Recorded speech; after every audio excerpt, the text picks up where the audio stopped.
ഈ ചൂരൽമല എന്ന വലിയ ദുരന്തത്തിൻ്റെ ഒരു മുഖം, ആ മുഖം നമുക്കൊരിക്കലും മറക്കാൻ കഴിയില്ലല്ലോ. ഉറ്റവരെ നഷ്ടപ്പെട്ട എത്രയെത്ര പേർ. വോട്ടർ പട്ടികയിൽ നേരത്തെ മാധു പറഞ്ഞതുപോലെ ഇപ്പോൾ ജീവിച്ചിരിപ്പില്ല, പലരുടെയും മൃതദേഹം പോലും ലഭിച്ചിട്ടില്ല. അങ്ങനെയുള്ള ആളുകളടക്കം ഈ വോട്ടർ പട്ടികയിൽ ഇപ്പോഴുമുണ്ട്. അവരുടെ പേരുകൾ ഇപ്പോഴും ഈ വോട്ടർ പട്ടികയിലുണ്ട്. ഈ ആവേശത്തോടു കൂടി തെരഞ്ഞെടുപ്പ് പ്രചാരണമൊക്കെ നടന്നുവെങ്കിലും വലിയൊരു ദുഃഖം കൂടിയുണ്ടല്ലോ.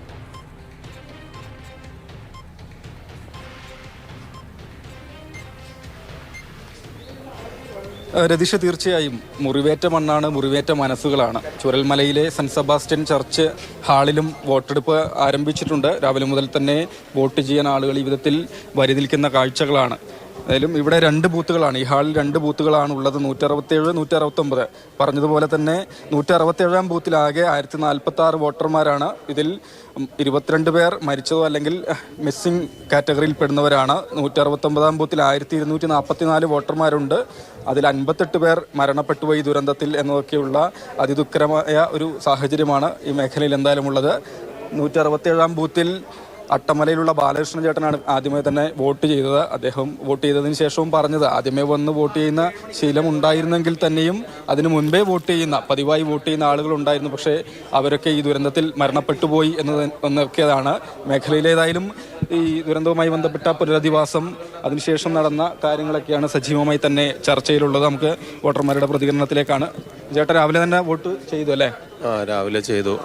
എല്ലാ പ്രാവശ്യവും പിന്നെ എന്താ പറയുക, എല്ലാ ദിവസങ്ങളിലും യാത്ര ചെയ്യുന്ന ഒരാളെന്ന നിലയ്ക്ക് ഇപ്രാവശ്യത്തെ യാത്ര വളരെ ദുഃഖകരമായിട്ടുള്ളൊരു അവസ്ഥയിലാണ്. അതായത് കഴിഞ്ഞ പ്രാവശ്യമൊക്കെ വോട്ട് ചെയ്യാൻ വന്ന് ഫസ്റ്റ് വോട്ട് ചെയ്ത് പോയ ആളാണ് ഞാൻ. അന്ന് എന്താ പറഞ്ഞാൽ ആ സ്കൂളിൽ വെച്ചിട്ടായിരുന്നു. അപ്പോൾ എല്ലാ സ്കൂളുകളിലും നിറഞ്ഞ് കവിഞ്ഞ് നിന്ന സാഹചര്യത്തിൽ ഇന്നിപ്പോൾ നമുക്ക് സ്ത്രീകളുടെ ഭാഗത്ത് 3 പേരും പുരുഷന്മാരുടെ ഭാഗത്ത് ഒരു 30-40 പേരേ ഉള്ളൂ. അന്നൊക്കെ എത്രയോ ദൂരത്തേക്ക് ക്യൂ ഉണ്ടായിരുന്നു. ഈ സമയത്താകുമ്പോഴത്തേക്ക് ഞാൻ അന്ന് ഫസ്റ്റ് വോട്ട് ചെയ്യാൻ വരുമ്പോൾ അന്നൊരു ഏകദേശം 5:45 ആയിട്ടാണ് എത്തിയിട്ടുണ്ടാവുക. പക്ഷെ ഉള്ളതിൻ്റെ പകുതി, അതായത് ഇപ്പം ഞാൻ പറഞ്ഞില്ലേ, സ്ത്രീകളുടെ ഭാഗത്ത് 3 പേരേ ഉള്ളൂ. നമ്മുടെ 169-ാം ബൂത്തിൽ കിടക്കുന്നത് 1236 വോട്ട് ഉണ്ട് അതിനകത്ത് നമുക്ക് മേപ്പാടിയിൽ നിന്നും കൽപ്പറ്റയിൽ നിന്നും പല ദിക്കുകളിൽ നിന്നും നമുക്ക് ഇവിടത്തേക്ക് ആളുകൾ എത്തിപ്പെടേണ്ടതുണ്ട്. പക്ഷെ എല്ലാവരും എത്തി വോട്ട് ചെയ്ത് കഴിഞ്ഞതിന് ശേഷവും നമുക്ക് നേരത്തെ നിങ്ങൾ പറഞ്ഞതുപോലെ പുനരധിവാസവും ആളുകളുടെ ആശങ്കകളൊക്കെ തീർക്കാൻ ഈ വോട്ടർ ജയിച്ച ആളുകൾക്ക് കഴിയട്ടെ എന്നാണ് ഇപ്പോൾ ഈ ഒരു നിമിഷത്തിൽ പറയാനുള്ളത്. മുഖങ്ങളില്ല എന്നതൊക്കെയല്ലേ? അതെ, ഈ ഒരു അവസ്ഥയിൽ നമ്മളെ കൂടെ അന്ന് വോട്ട് ചെയ്യാൻ നിന്ന പല ആളുകളും ഇന്ന് നമ്മളെ കൂടെ ഇല്ല. ആ ഒരു വിഷമം എന്തായാലും ഉണ്ട്. എന്തായാലും വോട്ട് ജയിച്ച് ഇനിയിപ്പോൾ ബാക്കിയുള്ളവർക്കെങ്കിലും ഇവർക്ക് സഹായിക്കാൻ കഴിയട്ടെ എന്നാണ് നമുക്ക് ഈ ഒരു നിമിഷത്തിൽ പറയാനുള്ളത്. അപ്പം ഏതായാലും ഒരു ബൂത്ത് മേപ്പാടിയിൽ കൂടിയാണ്. ആ വിധത്തിലാണ് എല്ലാ ക്രമീകരണങ്ങളും തയ്യാറാക്കിയിട്ടുള്ളത്. മുക്കോളൊക്കെ കഴിഞ്ഞതിന് ശേഷം ഇതേപോലെ നേരത്തെ തന്നെ വോട്ട് ചെയ്യുന്ന ശീലമുണ്ടോ? രാവിലെ വോട്ട് ചെയ്യലുണ്ട് സാധാരണ വന്നിട്ട്. ഇപ്പോൾ ഭയങ്കര ടെൻഷനും കാര്യങ്ങളുമായിട്ട് എന്താ പറയുക, നമ്മളെ കൂട്ടത്തിൽ വരെ നിൽക്കുന്ന ഒരുപാട് ആളുകളില്ല, മിസ്സിംഗ് ആണ്. പിന്നെ പല ആളുകളും ഇവിടുന്ന് ഒരു പേടി കാരണം മറ്റ് സ്ഥലങ്ങളിൽ മാറി താമസിക്കുകയാണ്. ഇവിടുന്ന് മാറിപ്പോയ ആളുകളൊക്കെ വോട്ട് ചെയ്യാൻ വരും, അതിനുള്ള കാര്യങ്ങളൊക്കെ ചെയ്തിട്ടുണ്ടോ? അതെ, കുറേ ആളുകൾ ഇവിടെ തന്നെ വരും. പിന്നെ ബാക്കി കുറേ മേപ്പാടി ഭാഗങ്ങളിലുണ്ട് ബൂത്തായിട്ട് രേഖപ്പെടുത്തിയിട്ടുണ്ട്. അതിൻ്റെ കൂടി ഭയങ്കര ടെൻഷനും കാര്യങ്ങളും മാത്രമേ ഉള്ളൂ. എന്താ പറയുക, സാധാരണ ഇലക്ഷൻ വരുമ്പോൾ ഭയങ്കര സന്തോഷവും കാര്യങ്ങളായിരുന്നു ഉണ്ടാകുക. സമയത്ത് ഭയങ്കര വിഷമം, ഒരു മൂകത മാത്രമേ ഉള്ളൂ. ചേച്ചി, വയനാട് ജില്ല മുഴുവൻ നമ്മളെ ആൾക്കാർ വരാണ്ട്, അതാണ് ഈ തിരക്കില്ലാത്തത്. ഇങ്ങനെയല്ല തിരക്കുണ്ടാവല്. പക്ഷെ വയനാട് ജില്ല മുഴുവൻ കിടക്കുകയാണ്. അതിൻ്റെ പുറത്ത് താഴെയുണ്ട്, ചിലർ ബന്ധു വീട്ടിലൊക്കെ പോയിട്ട് താഴെ നാട്ടിൽ വരെ ഉണ്ട്. അപ്പോൾ അവരൊക്കെ ഒന്ന് എത്തിപ്പെടാനുള്ള ആ തിരക്കാണ് ഇവിടെ ഇല്ലാത്തത്. പക്ഷേ ഇതിനെക്കാട്ടിയൊക്കെ ഉഷാറായിരുന്നു ആദ്യം. ഇവിടെ ഫുള്ളായിട്ട് ആളുണ്ടാവും, അതൊക്കെ ഉണ്ടാവും. അതൊന്നും ഇല്ലാതായിപ്പോയി. അപ്പോൾ ഞങ്ങളൊക്കെ വോട്ട് ചെയ്യാൻ പറ്റുന്നെങ്കിലും ഞങ്ങൾക്ക് അതിൽ വിഷമമുണ്ട്. നമ്മളൊക്കെ പ്രവർത്തകനായിരുന്നു, പക്ഷെ പ്രവർത്തിക്കാൻ ആളില്ല ഇപ്പോൾ ഇവിടെ. ആ ഒരു വിഷമേ ഉള്ളൂ. താമസിച്ച ആളുകളൊക്കെ വരാനല്ലേ? അത് ഒരുപാട്. വയനാട് ജില്ല ഫുള്ളുണ്ട്. ഇത് അട്ടമലയും ചൂരൽമലയാന്ന് പറഞ്ഞിട്ടില്ല. പക്ഷേ വയനാട് ജില്ല മുഴുവൻ ഈ അട്ടമലയും ചൂരൽമലയും ഉണ്ട്, മുണ്ടക്കൈയൊക്കെ ഉണ്ട്, പത്തിരുന്നക്കാരൻ്റെവരുണ്ട്.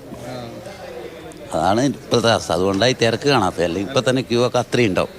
ഇങ്ങനത്തെ ഒരു അവസ്ഥക്കിടയിലുള്ള ഒരു തെരഞ്ഞെടുപ്പ് ചൂടെങ്ങനെയുണ്ട്? തെരഞ്ഞെടുപ്പ് ഉള്ളവർ നല്ല മണിയെടുത്തിട്ടുണ്ട്. ഇവിടെ ഉള്ളവർ അതും അങ്ങനെ ആദ്യത്തെ മാതിരി ഒരു തോന്നില്ല. ഇന്നലെ പോലെ വാൾ പോസ്റ്റർ തന്നെ ഒട്ടിച്ച്. കാരണം അതിനുള്ള ആൾക്കാരില്ല, അത്രേ ഉള്ളൂ.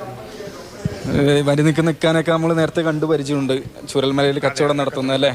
എങ്ങനെയുണ്ട് ഒരു തെരഞ്ഞെടുപ്പിൻ്റെ ആവശ്യമൊക്കെ? എങ്ങനെ തെരഞ്ഞെടുപ്പിൻ്റെ ആവേശമൊക്കെ എങ്ങനെയുണ്ട്? ആവേശങ്ങൾക്ക് കുഴപ്പങ്ങളൊന്നും ഇവിടെ കാണില്ല. അത്യാവശ്യം എല്ലാവരും എന്താണ്ട് രംഗത്ത് തന്നെ കാണുന്നുണ്ട്. പക്ഷേ ഇവിടെ പുറത്താണ് ജനങ്ങളൊക്കെ പോയി താമസിക്കുന്നത്.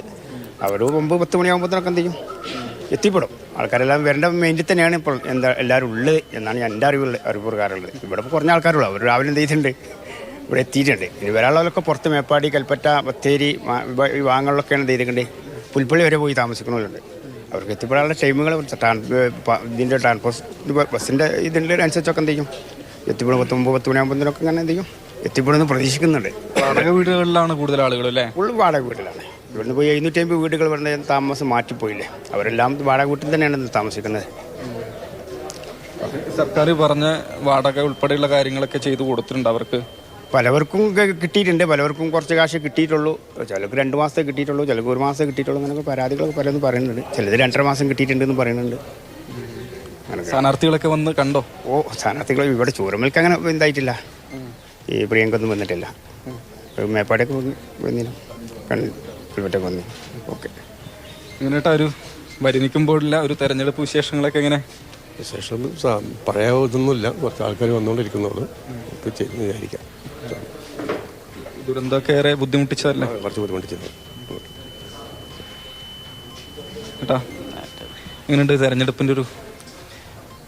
ആദ്യകാലങ്ങളിലുള്ള ആ തിരക്ക് ഇപ്പം കാണുന്നില്ല. പഴയ മുഖങ്ങളും ഇല്ല എന്നുള്ളതാണ് ഏറ്റവും വലിയ വേദനിപ്പിക്കുന്ന മുഖം. പിന്നെ പറഞ്ഞ കുട്ടികളുടെ പോലുള്ള ആളുകളെ കാണുമ്പോൾ ഒരു സന്തോഷം. കാരണം ഇവിടുന്ന് പറ്റ വിട്ടുപോയ ആളുകൾ ഇന്ന് കാണാലോ എന്നുള്ളൊരു സന്തോഷമുണ്ട്, ചെറിയൊരു സന്തോഷമുണ്ട്. അതായത് മുമ്പിലും ഒപ്പവും പിറകിലൊക്കെ ആയിട്ട് നിന്ന ആളുകളില്ല അന്നൊക്കെ വരിയില്ലല്ലേ? അതെ അതെ അതെ.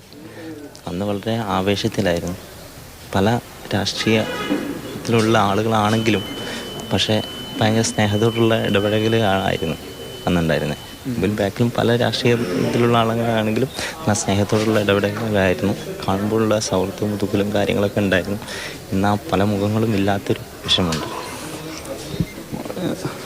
എങ്ങനെയുണ്ട്? ഞാൻ വാടക വീട്ടിലാണ് താമസം. എൻ്റെ വീടൊക്കെ പോയതാണ്. എവിടെയാ? മേപ്പാടി നിന്നാണ് വരുന്നത്. എൻ്റെ ഒരു ഫാമിലി മൊത്തം 6 ആൾ പോയതാണ്. 6 ആളും ആ ഒരു വിഷമത്തിലാണ് ഇപ്പോൾ നിൽക്കുന്നത് ഇവിടെ. നമ്മളൊരു ജോലി സംബന്ധമായിട്ട് ബന്ധപ്പെട്ട ഒരാളും പോയി. ഞാൻ ചുമട്ട് തൊഴിലാളിയായിരുന്നു. അയാൾ എൻ്റെ പുറകിൽ നിന്ന് വോട്ട് ചെയ്യുന്ന ആളായിരുന്നു. അയാളും പോയി. അതിൻ്റെ ഒരു വിഷമത്തിൽ ഇപ്പം ഇങ്ങനെ നിൽക്കുകയാണ്. എന്താ പറയുക, ആ ഒരു ഫീലിങ്ങിലാണ് ഇപ്പം നിൽക്കുന്നത്. പോളിങ് കുറയാനാണ് സാധ്യത. ഇപ്പോൾ പോകുന്നുണ്ട്, കുറേ ആൾക്കാർ വരാൻ മടിക്കുന്നുണ്ട്. അങ്ങനെ ഒരു വിഷമത്തിലാണ് ഇപ്പം. വീട് കൃത്യമായി എവിടെയായിരുന്നു? ഇവിടെ 10-ാം വാർഡിലായിരുന്നു. വാടകയൊക്കെ സർക്കാർ പറഞ്ഞ പോലെ കിട്ടുന്നുണ്ടോ? വാടക കിട്ടുന്നുണ്ട്. വേറെ പിന്നെ ഒരു വീടാകുന്ന വരെ ഒരു വിഷമം തന്നെയാണ്. ഏറ്റവും ഒടുവിലായിട്ട് വിതരണം ചെയ്ത അരികിൽ ഇപ്പോഴും ആ വിധത്തിലുള്ള കാര്യം ഇല്ല. അതൊന്നും നമുക്ക് കിട്ടിയിട്ടില്ല. അങ്ങനത്തെ ഒരു വിഷയം നമ്മളെ ഇതിൽ വന്നിട്ടില്ല.